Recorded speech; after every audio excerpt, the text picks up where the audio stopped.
Alright, MOTOBOB here, back with another beautiful day in London. As you can see, classic grey UK weather, just on Goswell Road. This is where the Indian visa centre is, and I'm going to India hopefully next month, all going well with the visa and stuff, for work. It's impossible to park around here, like every single motorbike bay is absolutely rammed, so I just had to park on the pavement here, but that's what a few other people have done.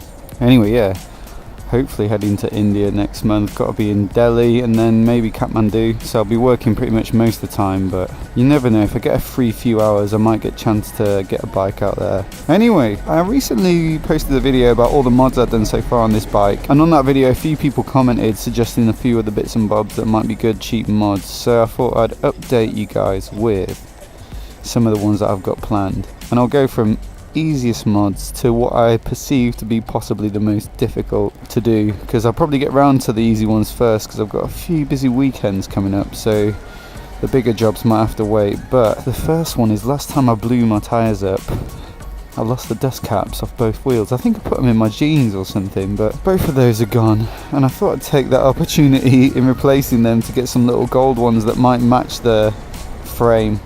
Although it's quite hard to find things in this dull gold, so perhaps they'll be more like the Shock. But I thought they might be a nice little touch. A couple of quid. So I'll see what those look like. Hopefully they'll show up soon. I've also, a couple of comments on the original video said maybe rim tape would look good. Some gold rim tape. So I've got some of that at home waiting to be fitted, but I think that is a job of patience. So I've been waiting till I've got a couple of hours free to put that on and see how that looks. I'm not totally sold on it yet. I don't know if it's going to look a little bit too much. I'm willing to give it a go, and the thing is, you can always pull it off and all you've wasted is time really, because it was only a few quid. The other thing that I want to get around to soon as well is this tank pad is not low enough. I fitted this a while ago and I didn't rush it, but probably didn't think it through properly, but it's just left this whole part at the bottom here totally exposed, and it's probably going to rub the paint away. And if you look at it square on, it's actually not dead in the centre, so I'm not too fussy about this bike being absolutely perfect, but should be an easy one to do. Just been waiting for the right weather really, because the tank pad before this one peeled off, and I think it's because I tried to stick it on there when it was a really cold day. And you can warm them up with a hairdryer and they apparently stick better, but we don't have a garage, so I've got to do that inside and then take it out and then stick it on. So if the tank is really cold and the pad cools down before you get a chance to stick it on, then yeah, it's not going to stick too well. So now the weather's a bit warmer, I think I can get around to replacing that. I also got some plain black rubber tank grips as well off eBay for about a tenner. I don't know how good they're going to look, but thought they might just protect the tank along here, because there are a couple of little scratches and that kind of thing. So there's that, and also they help your legs grip the tank a little better, so that might be nice for any sort of quicker riding I do. It's not often that I'm hammering round back roads. It's usually either on A roads and motorways or commuting around London and that sort of thing, but you never know. Might get the chance one day. Those are the easy ones. One thing that is a mild irritant to me on this bike is when I change the bars, I measured up and drilled the holes for the little pip inside the control units based on the old grips, and then when I fitted these new grips they were too short look, so you got a bit of a gap at either side, which is not very neat, but looks pretty sloppy. So I might get around to doing that. It's not really a mod, it's more of a fixing a bodge job. So I could either put longer grips on, find some that fit on there, it would just overhang a little, or I could saw that little end bit off there. But it just seems like a lot of hassle for not much gain. I mean, you're only going to notice that if you're kind of fairly close up, so that's that. The next job I'm kind of thinking about doing is sorting out these fairing panels. Now this one was already scratched when I bought the bike. The guy said that it was dropped when he was just putting in, well, the previous owner dropped it just putting it in the garage, and it's just scraped it up a bit. And then the other side got damaged when the bike got shoved over when it was parked on the road outside by some rapscallions in the night. So both of them are looking a bit worse for wear, and they're about 60 quid each or something to buy brand new, maybe 80 quid, and it just doesn't really seem like it's worth spending all that money for something that's just cosmetic. So I could sand them down and paint them, but I'm not sure I'll get a good finish. So my idea for a cheap fix to this was to buy some black gloss vinyl wrap, which I picked up online for about 12 quid, so I've got a big roll of it at home. And so what I'm going to do is take that off, try and sand this down a bit, because it's not too bad. It looks bad, but actually it's not that rough.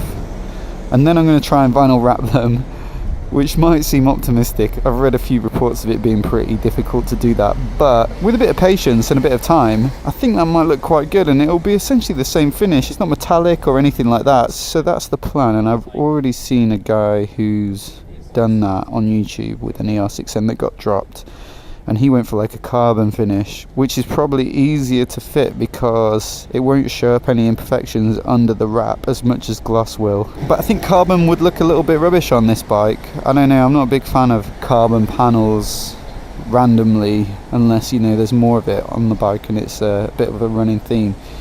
And I could have done it matte as well, because that bit's matte and this panel's matte, but I don't know, I thought gloss would look the best. So I'm going to try that, and if that works, I may even try and do it on these back panels because they've been rubbed a bit when we use the saddlebags. I usually gaffer everything. When we use a tank bag and a saddlebag on the back, I put a strip of gaffer down here, some strips of gaffer on the top, but I think I must have just not done it properly or forgotten to do it once or twice, and there's a bit of abrasion there. So if I can do it on that panel, then maybe I can just take that one off and do it as well. And that's really cheap. Again, the only cost really is time. That's an idea I've got, but as I say, I'm going to save that for a day where I've got a lot of time and no rushing, because it's the sort of thing you rush it, you'll make a bad job of it. Okay, my last idea for a mod, which I think will be arriving in the post soon, and is probably the most madcap of them, and it's probably the least likely to work as well, but I really want to try it because if it works, it's going to be awesome. So I don't know if you've ever seen this, but there's a way that you can fit heated grips to your bike by just covering the existing grips. So what you get is the elements in like a sheet which you wrap round adhesive, and then a little switch which you can stick on your bars somewhere, and then you just wire it in, and then you put heat shrink over the grips, and then use a hairdryer or whatever, and the heat shrink grabs around that, and so you just got a, you know, element wrapped around your grip with a rubber heat shrink over the top. So it's a really cheap way to do heated grips. You can't like turn them up and down and stuff, they're just on or off. I think they're about 8 quid on eBay. My plan is not to fit them to the front, but is to fit them to the back here for Alice, because she gets hold hands really badly. She gets Raynaud's disease. Raynaud's disease?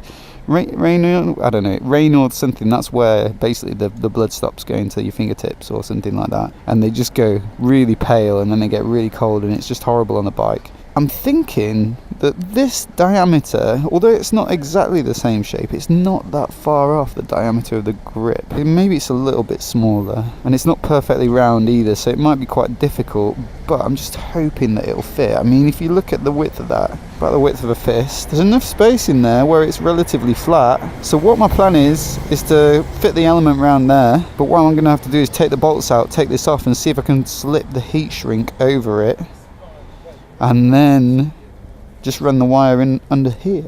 I might have to file a little gap for it, but maybe I can do it just under there. Not sure about where I'll put the switch as well. It would be ideal if she could turn it on and off, but the easiest thing would be just to leave it under the saddle. Maybe I'll leave it under the saddle for a while, turn it on and off under there, and then if she really likes it, think about, you know, could I fit a switch? I don't know. Maybe I could turn them on and off for her if she just asked me. It's obviously a really stretched idea, but sometimes I just really love a difficult project like that. It's going to be hard to make a really neat job of it, but if I spend time on it, I think it'd be absolutely amazing. That's it really. I mean, the back end is the only other part that I would love to tidy up. So my dream aesthetically would be to have a tail tidy, and then an integrated tail light, so I could just get rid of all this and it would just be the number plate under there. But as I said in the last video, I need this rack for when we got the saddlebags on when we're touring, and it's a bit of a pain to take it on and off. And then the other thing is the full mud flap stops all the crud spraying up Alice's back when we're commuting. So I'm gonna leave it like that for now, but yeah, I think it would look wicked just with the number plate. That's all you would see, especially with the indicators integrated into the tail light. But you know, there would be nothing to attach the rack to with the tail tidies, and it just doesn't work without it, so I won't be doing that. These have got a bit rusty and stuff, and they got bent when it got shoved over, so I might take those off and spray them up, or I might even fit a new one because they weren't that expensive. Maybe I can bend it back into shape. Anyway, that's just some of the stuff I think I'm going to be working on in the next few weeks, so stay tuned. I'll try and make videos of each of the little mods and whatnot that I do. But in the meantime, any other ideas, questions or suggestions for how to achieve any of those mods properly and do them well, then please do let me know in the comments down below. And if you want to see more videos like this, then please click subscribe.